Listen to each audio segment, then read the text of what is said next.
மோசமான ஒரு அரசாங்கம் 10 நாளா இங்க இருக்காங்க. உங்க மக்களுங்க உங்களுக்கு ஓட்டு போட்டு இந்த கவர்மெண்ட் சிஎம் சீட்ல உட்கார வச்ச உங்க மக்கள் 10 நாள கண்டுக்காம போயிருக்கீங்க. உங்க மேயர் பிரியான்னு ஒருத்தர் இருக்காங்க, மெசஞ்சர் வேலை தான் செஞ்சுட்டு இருக்காங்க. உள்துறை அமைச்சர் யாரு? நேரு சார். அவங்க உயிரோட தான் இருக்காங்களா? இப்ப அடுத்த எலெக்ஷன் வரப்போது, கேம்பெயின் அப்படின்னு கிளம்பிடுவீங்கல்ல, இங்க வாங்க. நாங்க இன்னைக்கு குப்பில இருக்கிறோம், இன்னைக்கு ரோட்ல இருக்கிறோம். எங்களோட வாழ்வாதாரம் நான் எங்களுக்கு நிரந்தர பண்ணி அது அவர் செய்யலையே. ஃப்ரீ டிக்கெட் விடுறதுக்கும் ஃப்ரீ பஸ் விடுறதுக்கும் அதுல என்ன எங்களுக்கு வாழ்வாதாரம் இருக்குது? நீங்க உட்காருங்க, எவ்வளவு நாளைக்கு உட்கார போறீங்க? குப்பை ஓரத்துல கடங்குறமே நீங்க கடங்கன்னு விட்டாங்க எங்களை. ஆனா இங்க நிரந்தரம் பண்ணாம எங்க மக்களும் நாங்களும் எழுந்து போகவே மாட்டோம். ஐயா, சில அரசியல் கட்சியெல்லாம் போட்டுன்னுக்குறாங்க. நீங்க ஒரு நல்ல தீர்வு கொடுத்து நிரந்தரம் பார்த்தீங்கன்னா நீங்க சோறெல்லாம் போட தேவையில்ல, நாங்க ஆக்கி சாப்பிட்டு உலை வச்சு சாப்பிட்டுக்கிறோம். புரியுதுங்களா? நாங்க பிச்சைக்காரங்க இல்ல, புரியுதுங்களா? அவரு சொன்ன வாக்குறுதியா நாங்க கேட்கிறோம். அவர் எப்படி அந்த வாக்குறுதி இல்லைன்னா அப்போ அவர் எதிர்கட்சியா இருக்கிறப்போ அவர் எங்களுக்காக சொன்ன வாக்குறுதி தான். நீங்க பணியில இருக்கிறப்ப அந்த தூய்மையாளரை நினைச்சு பார்க்கல. இன்னைக்கு நாங்க குப்பையில கஷ்டப்படுறோம், நாளைக்கு என் புள்ளிங்க கஷ்டப்படக்கூடாது. இங்க இருக்கிற பெண்கள் எல்லாரையும் பாருங்க, உங்களுக்கு ஓட்டா மாறுங்க. இப்ப 8000 பேர் 9000 பேர் இருக்காங்க.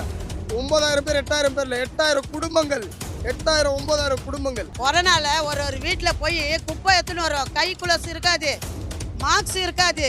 அந்த வீட்டுல போய் குப்பை எடுத்துட்டு வந்து கொட்டுவோம் நாங்க. என்ன வரதா புயல வந்தது, அப்போ இவ்வளோ தண்ணியில வரோம், நீஞ்சுக்கின்னு வேலையன்னு ஓடாருவோம். அதில் கூட நீங்கள் எங்களுக்கு இது பண்ணலாம். அந்த லிஸ்டெல்லாம் எடு, பாரு எல்லாத்தையும். உங்களுக்கு தெரியாதா? ஏன் இவ்வளோ நாளாக எங்களை இந்த மாதிரி ரோட்டில் உட்கார வைக்கிறீங்க? கொடியாத விட மாட்டோம். எங்க வாழ்க்கையில சுதந்திரம் இல்லையே, பெண்களுக்கு சுதந்திரம் இல்லை. அப்புறம் கொடி ஏற்றி என்ன பண்ண போறோம்? ஆச்சி கொழுக்கட்டை மாவு வந்தாச்சு. ஆச்சி கொழுக்கட்டை மாவிற்கு கொழுக்கட்டை அச்சை கேட்டு வாங்குங்கள்.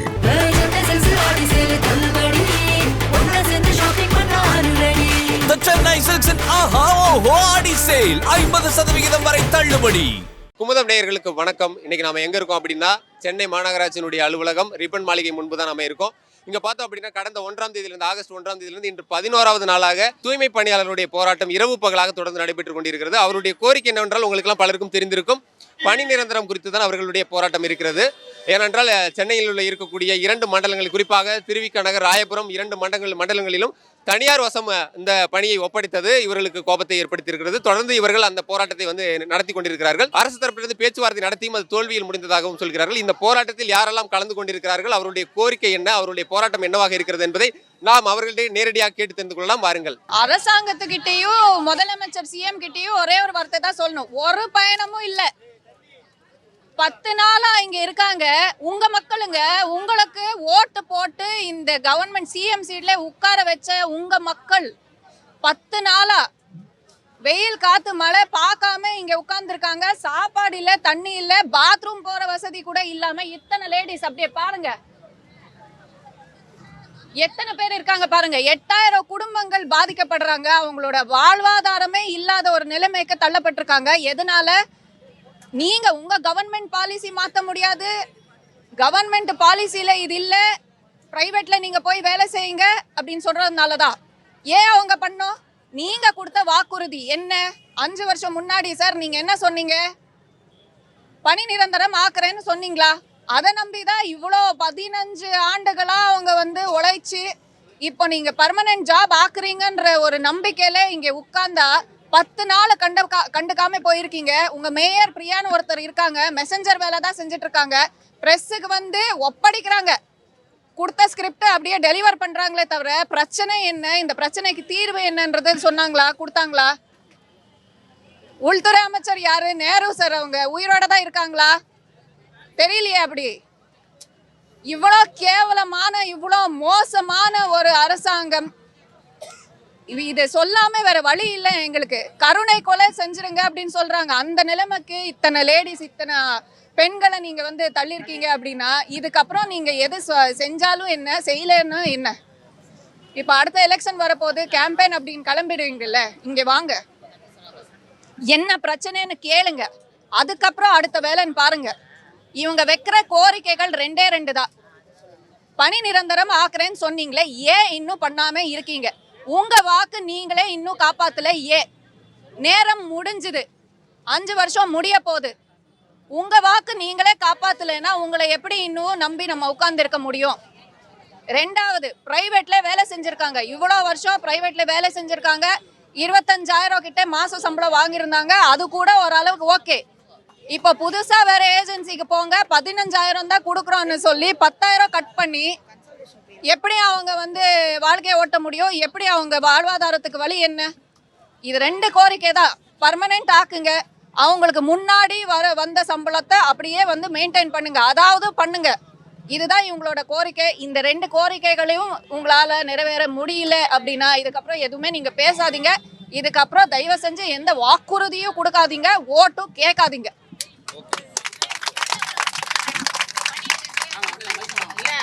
5 ஓட்டு எல்லாமே நாங்கள் அதிமுக தான்.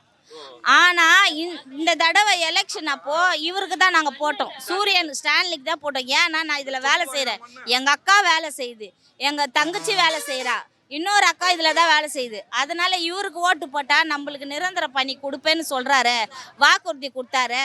அதனால நம்மளுக்கு ஒரு நல்லது நடக்கும், இவருக்கே போட்டுடலான்ட்டு நாங்களும் போட்டோம், எங்கள் குடும்பத்தாருங்களையும் போட வச்சோம். அவங்க போட மாட்டேன், நாங்கள் அதுக்கு ஒரு சண்டை வந்தது குடும்பத்தில். அப்போ வந்து எடப்பாடி அரசு பண்ணணும்னு அவர் குற்றத்தெல்லாம் சொல்லி காமிச்சாரு. இவங்க கொரோனா டைமில் வேலை செய்கிறாங்க, பஸ் இல்லாமல் இருக்கிறாங்க, கோவிட் டைமில் பஸ் இல்லாமல் ஊரடங்கு உத்தரவு போட்டு கப்பல் இதுவும் போல, ஃப்ளைட்டு போல, ட்ரெயின் போல. அப்போல்லாம் நாங்கள் வந்து வேலை செய்ய ஃப்ரீ பஸ்ஸு, ஃப்ரீ வண்டி, சாப்பிட என்னென்னமோ. ஆனால் இப்போ வந்து நாங்கள் வேலை செய்யறதுக்கு பணிகிறத கேட்குறோம், எங்களை என்னாலும் கூட கேட்கல. அவர் சொன்ன வாக்குறுதியாக நாங்கள் கேட்குறோம். அவர் எப்படி அந்த வாக்குறுதி இல்லைன்னா அப்போது வந்து அவர் எதிர்கட்சியாக இருக்கிறப்போ அவர் எங்களுக்காக சொன்ன வாக்குறுதி தான். நீங்கள் பணியில் இருக்கிறப்ப அந்த தூய்மையாளரை நினச்சி பார்க்கல. எது மீறிட்டார் தான், செய்யலைன்னா அது மீறிட்டார் தானே. செஞ்சார்னா இருக்கும், செய்யலையா? அவரு செஞ்சதே இல்லைன்றாரு. எப்படி சொல்றாரு? சொன்னதே இல்லைன்றாரு, இல்லைன்ட்டாரு. என்ன பண்ண செய்வேன்னு சொன்னாரு, செய்யறதில்ல, சொன்னதையும் செய்யறதில்ல, சொல்லாததையும் செய்யறதில்ல. 1000 ரூபாய் கொடுக்கணும்னு யார் சொன்னது? பஸ் ஃப்ரீ விடுன்னு யார் சொன்னது? நாங்க கேட்கலையே. அவங்களோட அரசியல் செல்வாக்கோசம் அவங்க சொல்லிக்கிறாங்க. இது வந்து எங்களோட வாழ்வாதாரம் இல்லை. ஒருத்தவங்களுக்கு கஷ்டப்படுறவங்களுக்கு மேல் தூக்கி விடுறது தான் அது வாழ்வாதாரமே. நாங்கள் இன்னைக்கு குப்பையில் இருக்கிறோம், இன்னைக்கு ரோட்டில் இருக்கிறோம், எங்களோட வாழ்வாதாரம் நான் எங்களுக்கு நிரந்தர பண்ணி அது அவர் செய்யலையே. ஃப்ரீ டிக்கெட் விடுறதுக்கும் ஃப்ரீ பஸ் விடுறதுக்கும் அதில் என்ன எங்களுக்கு வாழ்வாதாரம் இருக்குது? அதுலலாம் ஒன்றுமே இல்லையே. அவங்கள எப்போ பார்த்தாலும் லேடிஸ் சும்மா வராங்க தான் சொல்கிறாங்க. எங்கெல்லாம் ஓசியில் வராங்க, நாங்களாம் 10 ரூபா டிக்கெட் கொடுமா எல்லாம் வரோம், ஓசியில் வராங்க பெண்களுக்கு அப்படின்றாங்க. அதெல்லாம் எங்களுக்கு தேவையில்லாதது, எங்களுக்கு நிரந்தர பண்ணி. இன்னைக்கு நாங்கள் குப்பையில் கஷ்டப்படுறோம், நாளைக்கு என் பிள்ளைங்க கஷ்டப்படக்கூடாது. நிரந்தர பணி கிடைக்கிற வரைக்கும் இப்படியே தான் இருப்போம். குடியரசு ஏத்துற வரைக்கும், குடி ஏத்துறாங்களா இல்லையோ நாங்க இங்க தான் இருப்போம். எங்க வாழ்க்கையில சுதந்திரம் கிடைக்கிற முதல்ல, அதுக்கப்புறம் அவங்க கொடி ஏத்துட்டோம். கொடி ஏத்த விட மாட்டோம். எங்க வாழ்க்கையில சுதந்திரம் இல்லையா? பெண்களுக்கு சுதந்திரம் இல்லை, அப்புறம் கொடி ஏத்தி என்ன பண்ண போறாங்க? ஒன்னுமே பண்ண முடியாது. பெண்களுக்கு முதல்ல சுதந்திரம் கொடுக்கட்டும். இவ்வளவு பொம்பளைங்க உட்காந்துக்கிறாங்க, கண்களுக்கு தெரியாது, சிஎம் கண்ணுக்கு தெரியாது, யார் கண்ணுக்குமா தெரியாம இருக்கும். எங்களுக்கு முதல்ல அவங்க வாழ்க்கையில கொடி ஏத்துட்டோம். எங்க வாழ்க்கையில சுதந்திரம் கிடைக்கட்டும். ஒரு பொண்ணு நைட்ல தனியா நடக்கலான்றாங்க, எங்க நடக்க முடியுது? விபச்சாரம் நடக்குது, என்னென்னமோ நடக்குது, போராட்டம் இல்லை. அங்கங்க பொம்பளை புள்ளி நாசம் பண்றாங்க. நாங்க இப்போ 11 நாளா போராட்டத்துல இருக்கிறோம், இங்கே தான் இருக்கிறோம். ஆமா. எங்க கோரிக்கை வந்து ஹவுஸ் ஹவுசிங் வேணாம், எங்களுக்கு பணி நிரந்தரம் பண்ணணும். பேச்சுவார்த்தை நடக்குதுன்னு தான் சொல்றாங்க, இது வரைக்கும் ஒரு முடிவும் சொல்ல மாட்டேன்றாங்க. கார்பரேஷனுக்கு சம்பந்திட்ட ஒரு அதிகாரியும் வந்து எங்களை பார்க்கல. அதுவும் இந்த மாநகராட்சி வாசல்ல தான் நாங்கள் இருக்கிறோம். இது வரைக்கும் வந்து எங்கள் சம்மந்தப்பட்ட கார்பரேஷன் அதிகாரி ஒருத்தர் கூட வந்து எங்களை என்ன ஏதுன்னு சொல்லி கேட்கல, கவனிக்கவும் இல்லை. இப்போ 7 கட்டமா பேச்சுவார்த்தை போச்சுன்னு சொன்னாங்க இல்லையா? இந்த 7 கட்டத்துல என்ன மாதிரியான டெவலப்மெண்ட் இருக்குன்னு நினைக்கிறீங்க? இந்த பேச்சுவார்த்தைக்கு டெவலப்மெண்ட் இருக்கு, ஆனால் நாங்கள் தான் ஜெயிப்போன்னு ஒரு உறுதி எங்களுக்கு, நம்பிக்கை எங்களுக்கு இருக்கு. எங்கள் எல்டியூசி சார்பாக எங்கள் பாரதி சார் எங்களுக்காக பேசுகிறாரு, நிற்கிறாரு, எங்களுக்கு ஒரு நம்பிக்கை இருக்குது. அவரை பார்க்கும்போதெல்லாம் எங்களுக்கு ஒரு நம்பிக்கை இருக்குது, நாங்கள் கண்டிப்பாக ஜெயிப்போம். ஆனால் இங்கே நிரந்தரம் பண்ணாமல் எங்கள் மக்களோ நாங்களோ எழுந்து போகவே மாட்டோம். எங்களோட பிரதான கோரிக்கை நிரந்தரப்படுத்துங்கன்னு தான் சொல்லிட்டு இருக்கோம். கடந்த 16-17 வருஷமாக வேலை செஞ்சுட்டு இருக்கோம். கொரோனா காலத்துலேயும் பேரிட காலத்துலேயும் எல்லா காலத்துலையும் நாங்கள் வேலை செஞ்சுட்ருக்கோம். அயராத ஓடிச்சிட்ருக்கோம். வேலைக்கு வந்தால் தான் சம்பளம், இல்லைன்னா இல்லை. 16 வருஷமாக இஎஸ்ஐ இல்லை, பிஎஃப் இல்லை. நிர்வாகம் எங்களுக்கு நிரந்தரப்படுத்தணும்னு சொல்லி நாங்கள் வேலை செஞ்சுருக்கோம். அதே மாதிரி ஐயா முதலமைச்சர் ஐயா அவர்கள் கோரிக்கை தேர்தல் வாக்குறுதி கொடுத்துருக்காரு. 505 வாக்குறுதி கொடுத்து அதில் 153வது வாக்குறுதி எங்களுது. சரிங்களா, அதை நிறைவேற்றுங்க தான் சொல்கிறோம். அது நீங்கள் சொன்னது தான், நிறைவேற்றுங்க ஐயான்னு சொல்கிறோம். அந்த 30/7/2025 அது வரைக்கும் நாங்கள் வேலை செஞ்சோம்.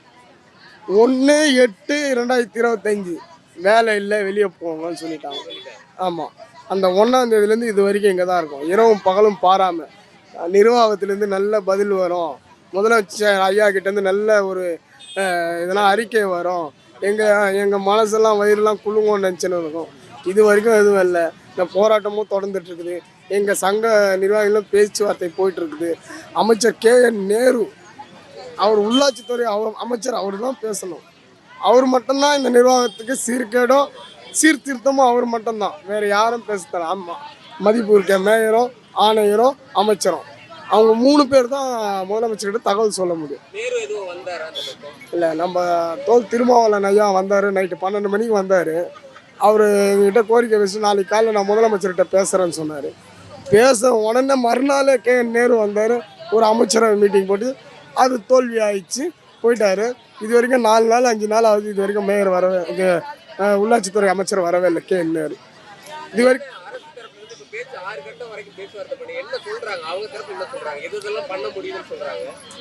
சார் அவங்க கான்ட்ராக்ட் போங்கன்றாங்க, உங்களுக்கு எல்லா பணி பாதுகாப்பும் இருக்குதுன்றாங்க. ராம்கி தனியார் நிறுவனத்துக்கு போங்கன்றாங்க. நாங்கள் தனியார் நிறுவனத்துக்கு வரல, ஹவுஸ் ஹவுசிங் வரல, எங்களுக்கான பணி பாதுகாப்பு நிரந்தரம் கொடுங்க, மாநகராட்சிலையும் எங்களுக்கு வேலை கொடுங்க.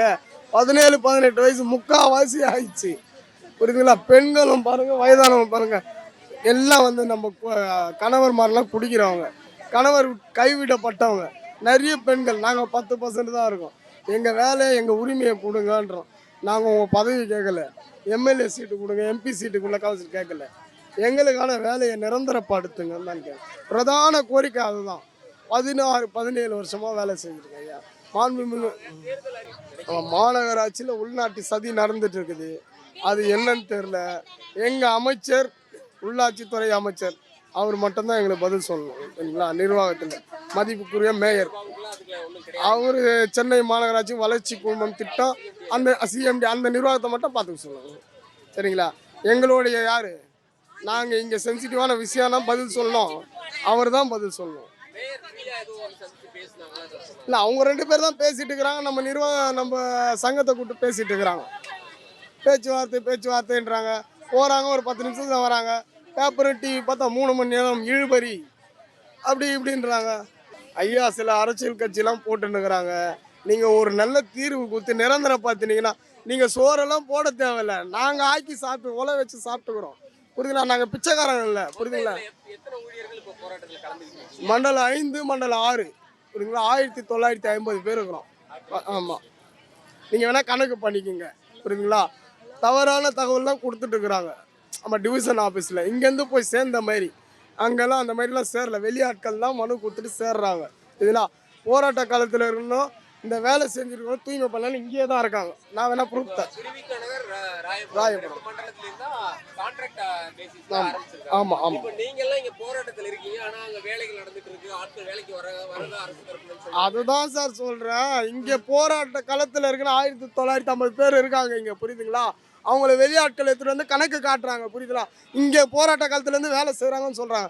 நான் அதிகாரப்பூர்வமாக நான் லெட்ரு தரேன், இங்கே எத்தனை பேர் எத்தனை டிவிஷனில் எத்தனை வேலை செய்கிறாங்க நான் தரேன் உங்களுக்கு, அதை நீங்கள் போடுங்க, பப்ளிஷ் பண்ணுங்கள், புரியுங்களா? தவறான தகவல் தராங்க. வெளியே 5000 ரூபா கொடுத்துட்டு நீங்கள் பணிக்கு வாங்க, குப்பை கிளியர் ஆகணும். அந்தந்த ஏரியாவில் சோசியல் டெமோக்ரஸி இருக்காங்கல்ல, வக்கீல், அட்வொகேட்ஸ் எல்லாமே இருக்காங்களா, அவங்களாம் பெசர். எங்கள் தெருவில் குப்பை வரல, எங்கள் தெரு ரோட்டில் போகிறலாம் வலிச்சுன்னு போயிட்டு எண்ணியில் வந்து பணி சேர்ந்துக்கிறான் சொல்லி வேலை செஞ்சு வலிச்சுட்டு இருக்கிறான். இதெல்லாம் ஏற்றுக்க முடியுமா? நிர்வாகம் என்ன சீர்கேடு போயிருக்குது. என்னையே ஃபோன் பண்ணி கூப்பிட்றான், நீ ஒரு 10 பேரை செட் பண்ணி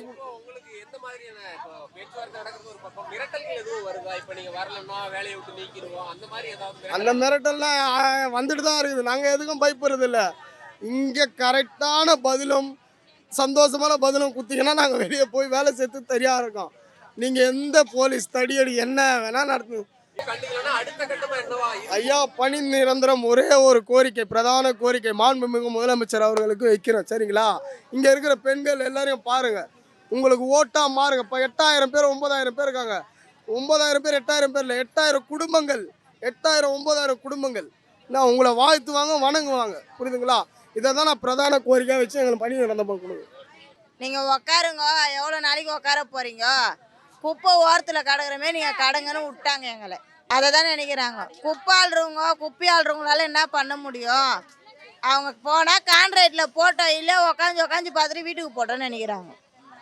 எங்கள் உரிமையை நாங்கள் கேட்கக்கூடாதான். கான்ட்ராக்டில் போன்னு சொல்கிறது மட்டும்தான் அவங்களோட இதுவாக பேச்சுவார்த்தையாகவே இருக்குது. நீங்கள் செய்கிற பணியை நாங்கள் தரோம், நீங்கள் போய் செய்யுங்கன்னு வரல வாயில. அவர் அமிச்ச லெட்டரே இருக்கு, சிஎம் அமிச்ச லெட்டரே இருக்கு. அவரே பார்க்க சொல்லுங்க. நாங்கள் ஏன் சொல்லணும்? அவரே பார்ப்பார்ல. எல்லாமே பெண்களுக்கோசம் பண்ணாரு. குப்பாடுறத ஏன் பெண்கள் கிட்ட இருந்து பிடுங்குறாரு? அதை கேளுங்களேன்.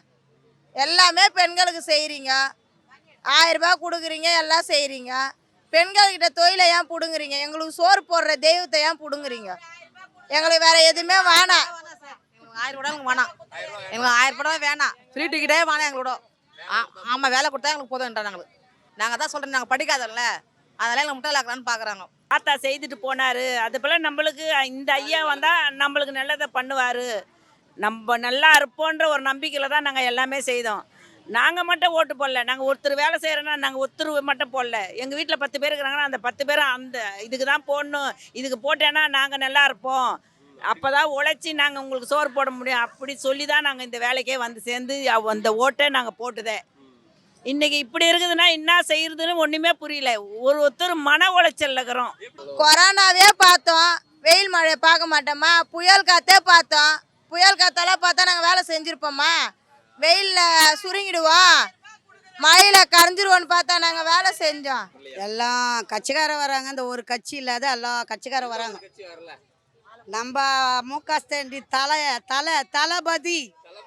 தளபதி வரல, இன்ன வரைக்கும் பார்க்கல எங்களை. எல்லாம் அவருடைய அக்கா தங்கச்சி அம்மா அப்பா எல்லாம் தானே, இது வரைக்கும் வரல, எங்களுக்கு ஆதரவு சொல்லலையே, எதுவுமே பண்ணலை. அது கம்மி, ராம்கி கம்மி. நாங்கள் வாங்குறது 23,000. இப்போ அதில் விட்டா எங்களை கான்ட்ராக்டில் விற்றா நாங்கள் எங்கே போவோம்? எங்களுக்கு வேணாம் அந்த கான்ட்ராக்டு. எங்கள் வேலை எங்கள் உரிமை, இதே கான்ட்ராக்டில் எங்கள் போடு, எங்கள் சம்பளம் அதே சம்பளம். நான் வேறு ஏதோ உன்னை கேட்கல. நீ என்றைக்கு வாக்கு கொடுத்த? இதில் நான் இந்த ஆட்சியில் வந்தேன்னா உங்களை நிரந்தர பணி ஆக்குறேன். நீங்கள் கண்கள்னா எனக்கு கண்கள் ஒரு பெண்கள் மாரி, பெண்கள் ஒரு கண்கள் மாரி எனக்கு சொல்லி வாக்கு கொடுத்த. அந்த வாக்கில் எதுவும் நிறுத்தலையே.